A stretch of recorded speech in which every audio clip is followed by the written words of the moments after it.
السلام علیکم بچوں ہم نے کل جو ہے وہ پہلی تشریح کی تھی حوالے کے ساتھ. آپ لوگوں نے مجھے کر کے بتائی، سنائی، اچھی تشریح بنائی تھی. آج ہم دوسری تشریح بنا رہے ہیں. ہمارا دوسرے مخمس کی تشریح بنائیں گے. ٹھیک ہے. دوسرا جو مخمس ہے وہ ہے ٹوٹ کر آسمان سے تارے، شب کو گرتے ہیں جیسے انگارے، وہم کرتے ہیں لوگ بیچارے، میں نہ گھبراؤں خوف کے مارے، کیونکہ میرا خدا ہے میرے ساتھ. شاعر کہتے ہیں اکثر ایسا ہوتا ہے کہ رات کے وقت آسمان سے تارے ٹوٹ کر زمین کی طرف گرتے ہیں اور یوں محسوس ہوتا ہے جیسے انگارے گر رہے ہوں، کیونکہ تارے جب جو ہے ٹوٹتے ہیں وہ انگاروں کی طرح چمک رہے ہوتے ہیں. انگارے پتہ ہے نا، جو کوئلہ وغیرہ جل جاتا ہے تو اس بعد میں وہ لال شکل اختیار کر لیتا ہے، وہ انگاروں کی طرح جو ہے یہ تارے محسوس ہوتے ہیں. دوبارہ کہتے ہیں کہ شاعر اس مخمس میں کہتا ہے کہ رات کو جب آسمان سے تارے گرتے ہیں، زمین کی طرف آتے ہیں تو یوں محسوس ہوتا ہے جیسے انگارے گر رہے ہوں.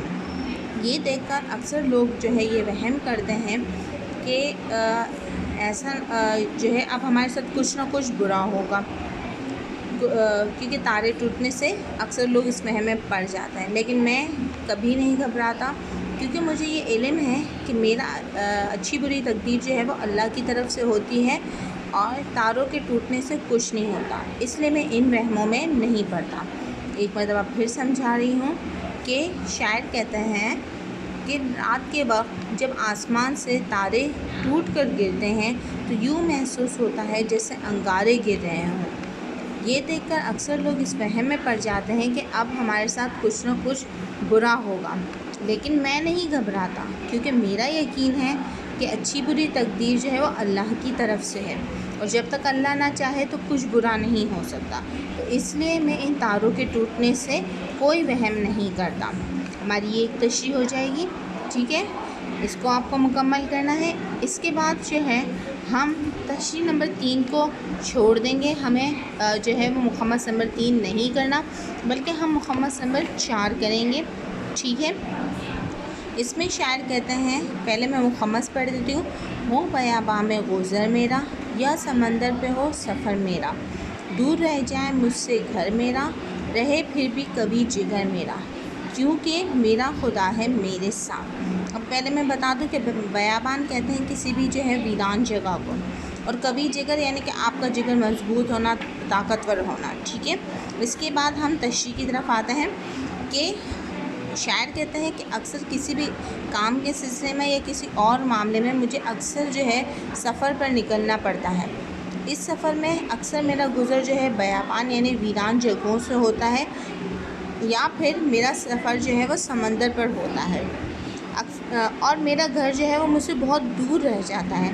پھر بھی میرا دل بہت مضبوط رہتا ہے. میں نہیں گھبراتا. کیوں؟ کیونکہ مجھے پتہ ہے کہ اس سفر میں اکیلا نہیں ہوں، میرا اللہ میرے ساتھ ہے، اور جب میرا اللہ میرے ساتھ ہے تو وہ میری حفاظت بھی کرے گا. تو میں ان لمبے لمبے سفروں سے اور اکیلے پن سے نہیں گھبراتا، نہیں ڈرتا. پھر ایک بار سمجھا رہی ہوں کہ شاعر یہ کہہ رہے ہیں اس مخمس میں کہ اکثر ایسا ہوتا ہے کہ اپنے کام کے سلسلے میں یا کسی بھی اور معاملے میں مجھے لمبے لمبے سفر پر جانا پڑتا ہے. اس سفر میں ویران جگہوں سے بھی میرا گزر ہوتا ہے جہاں کوئی نہیں ہوتا، اور اکثر جو ہے میرا سفر سمندر پر بھی ہوتا ہے. اور اس سفر کو اختیار کرتے ہوئے میرا گھر اکثر مجھ سے دور رہ جاتا ہے. پھر بھی میرا جگر جو ہے مضبوط رہتا ہے. میں نہیں گھبراتا، میں نہیں ڈرتا. کیوں؟ کیونکہ مجھے یہ یقین ہوتا ہے کہ اس سفر میں میرا اللہ میرے ساتھ ہے، جو میری حفاظت کر رہا ہے. تو ان جو ہے وہ ویرانی سے یا سمندر کے پانی سے مجھے کوئی خوف محسوس نہیں ہوتا. ٹھیک ہے بچوں، جو ہے ہمارا یہ 2 تشریحات ہی ہیں جو آج آپ لوگوں کو کرنی ہے. آپ اسے جو ہے اچھی اور صاف رائٹنگ میں کیجیے گا، اور یہی آج کا آپ کا ہوم ورک بھی ہے. ٹھیک ہے، کہ آپ اپنے ہوم ورک میں یہ دونوں تشریحات کریں گے. ٹھیک ہے، اب میں آپ سے اجازت چاہوں گی. اللہ حافظ.